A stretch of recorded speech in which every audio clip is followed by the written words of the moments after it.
imagining him kissing her when he's kissing that dummy head. He's kissing not only is he kissing the dummy head of her, but he's practicing to kiss Jen. Right. That's what made it brilliant.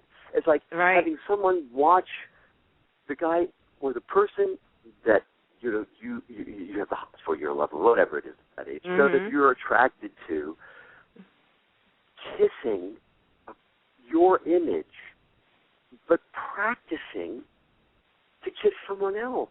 To me, that is the makings of genius. You know what I mean? Yeah, I know. I relived that last night when I was watching all the different videos that the wonderful Terry put up there for everybody to watch, and I so miss Dawson's Creek, but I have to tell you that when I was watching it, I used to work at this call center. It was a very small place, and I worked the evening shift, and there was about four or five of us girls that would work, and we had this little TV set up, and everybody would sit around the little TV to watch Dawson's Creek. We could never miss a minute of it. And when the, phone rang, nobody wanted to get up to answer it. They're like, it's your turn. No, it's your turn. That kind of thing.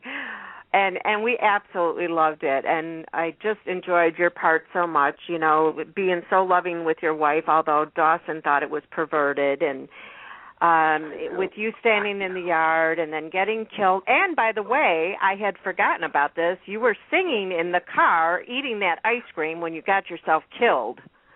And we all cried like babies. I have two stories about that. People were incensed. I said, no, you don't get it. I said, I had a choice. They gave me the choice. Fire and Rain, which is what they ended up ending the episode with, or this happy, joyous song. And I said, well, it seems very zen to me. There's been conflict between me and Dawson the whole episode. We find out later that I've gone and had a conversation with this guy at the convenience store, and it has been resolved in my mind.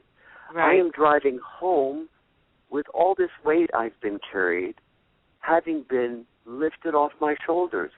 All is well in the world. I am singing along.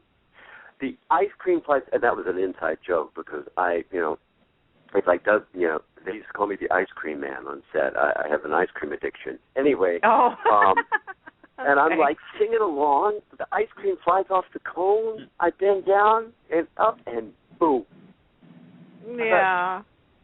That's perfect, and nobody saw it coming. There's a whole story about how that came about, too, but I don't know how much time we have. It's 8:01. I don't know how long this show's supposed to be. Depends how long you want to talk. But it was funny. I have a friend, Lisette Rotes, who is from Cuba, and his family is in Cuba, and they get it on delay. And a friend of my family's and my sister Karen, and they all know Karen, who has been to Cuba, and my sister Karen. So my phone keeps beeping. It's not interfering with you guys. But anyway, they at one point, Lisette's family called, and there were a couple of people on the phone, and they were crying. And they were like, he's dead. He's dead. And Lisette, being from Cuba, says, Fidel died? And they said, no, Karen's brother. They had just seen, on a delay, they had just seen the show in which Mitch Leery dies. And they, of course, knew Karen, and they knew that I was her brother. So and Lisette, they're also upset. She said, Fidel died? They said, no, Karen's brother.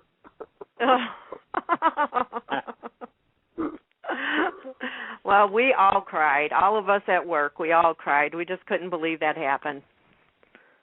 Well, it was very interesting. I had done 4 years. The parents, during season 3 and season 4, season 1 and season 2, a lot to do. I mean, we had what I was promised. Kevin said, I will not turn you into 90210, parents, And we had independent storylines, subservient to the kids, or subsidiary, and intersecting storylines, but our own. We had the open marriage, and everything was reflected. What was going on in the kid's life was reflected in the parent's life, and so forth. Right. People forget that at the beginning we were the critically acclaimed Dawson's Creek, that we were editor's choice, that nobody had seen anything like it. It had a different sound, you know. Right. It was each, you know, third season, fourth season. By the fourth season, you know, it was a matter of, and I think they were preparing this, you know, they're probably right to do so. The kids were going to go off to college next year, so they were de-emphasizing home life at the creek in preparation for the kids to go to college. But for me as an actor, it began to be like, okay, let's get the script to see what I'm not doing this episode. You know what I mean? No. And so you're in Wilmington, and that begins to hurt your heart, you know what I mean, as an actor. Yeah. So when they let all of the adults' contracts lapse at the end of season 4 because they wanted to renegotiate, I wasn't going to be in 19 or 20 of the 21, 22 episodes. You know, they only wanted 6. And I thought, you know what, I'm going to set my price really, really high because it's been such a good experience. I don't want to go back. I know what's going to happen, that, you know, Mary Margaret and I are going to be holding Lily, standing in the background, you know, at Parents' Day at college and waving. I said, you know, I really don't want to do this. So I set my price really high. They started shooting the first episode. I was fine. You know, I was out. As far as I was concerned, they would never meet the price. Then I get a call from Paul Stupin. Can I have coffee with you in L.A.? So he comes out. He says, I'll level with you. He said, the WB has shut us down because we don't have storylines during the filming of the first episode of this 5th season. And so we know that you have been less than thrilled. I forget what he said. I don't think he said increasingly unhappy. I hope he didn't say that. But anyway, right. you know, less and less, you know, pleased as the years have gone on. And so we need a story. We need something that will propel us through this season. And what we have come up with, and what I want to know is, if we give you the money you're asking, will you come back for 2 episodes? And we promise you 2 great scripts. Will you come back for 2 episodes and kill the character? Well, I about lost my blueberry muffin right there. Right. You know, the coffee shop. You know, my latte almost landed in his lap. You know, it's like, kill the character, you know. I mean, but then I thought, you know, I quite frankly, by that point, the focus was so on the kids. I didn't really even expect 2 great scripts.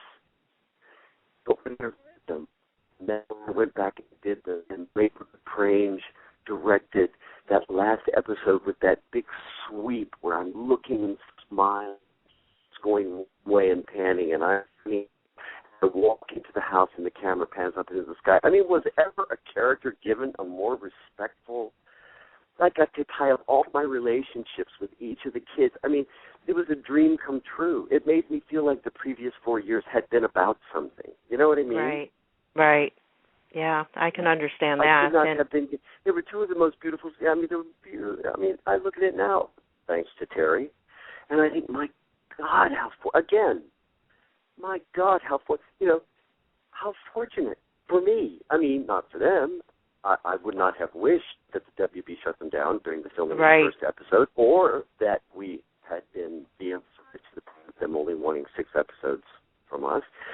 But the combination of events created a perfect storm where these 2 phenomenal episodes were born that tied up my entire story the last previous 4 years of my life. Right. So, yeah, it was a definite closure for you. You know, as my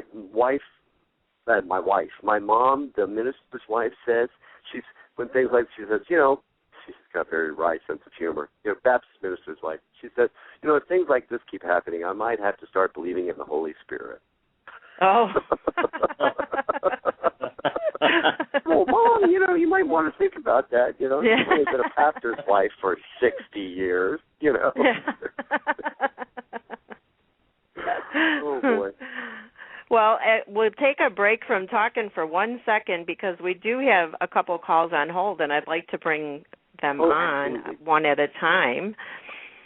And the first one, I think you know this dude, so let's see. Uh-oh. Area code 718. I know who you are, but go ahead. Hello. Hello. Hi, how you doing? Who's this? The person you've been talking about for the last hour. Yeah, right. Terry? Yeah. Terry? Hi, Terry. Terry, how you doing, man? All right, I'm fine. It's so awesome. Let me tell you about this guy. This guy, of course, I met through Facebook. This guy has made such a contribution to me professionally and personally. You know, I mean, I don't know where, Terry, you come up with these scenes and these pictures and these things and you edit. But believe me, my mom thanks you. My dad thanks you. Thanked him. You know what I mean? I mean, I really sat down and I watched some of the scenes I had never seen from Dawson's Creek. I had not seen. I had forgotten. I'm like, wait a minute, I'm not in this scene. What was this scene? You know, and he took, now, the big scenes that I had used on my resume reels, obviously I did. And the portions of the scenes that I had cut out and used, I knew very well. But what happened before and what came after, and what Terry has, is an incredible eye. He will pick moments that are not the moments that necessarily everyone is the most familiar with, but are the moments that invested the peak moments with their impact. You know what I mean? It's like in singing. Let's say you have a high note in a phrase. You hammer away at that high note, and you can hammer away at that high note, but until you fix the notes that come 3 notes before, you will never get that high note. You'll never get it, because the problem isn't the high note. The problem is you're singing the high note before you get there. You know what I mean? And so you know, he will pick the moments that, as like I say, you know, everybody's the big emotional moments. You know, when the shit hits the fan. You know, in Phil Spector, and that's on my mind, Pacino's brilliant performance in HBO's Phil Spector. And Helen Mirren. If anybody hasn't seen that, run to your computers, HBO, whatever, and watch Phil Spector. Dialogue and directing by David Mamet. But, you know, it's like when it gets to the climax and everything's spit's flying and everything's raging, you have created up to that point is logical and doesn't violate your sense of emotional truth, then you're soaring. And the big moment that everybody thinks is so hard plays itself if you get out of the way. Right. What is tricky are all the, you know, and some people get really pissed off at actors because actors will say, I have often been one of them, well, nah, you know, that violates my sense of truth. Or I don't really think that at that moment, and people will think, they look at each other like, you know, why are you obsessing over this? Minutia. This is like a subsidiary. It's like, yeah, but if we get this right, then the big moment will play itself if I get out of the way. If we get this wrong, you know, or and by wrong, I mean there are a million ways that you have to run with the horses you have. You can't run with the horses you wish you had. So you have an actor with an emotional instrument, you know, with a set of wiring. Certain things make sense to that actor. You have to run with that actor. You know, you have to find out where is his sense of truth and how is he emotionally wired.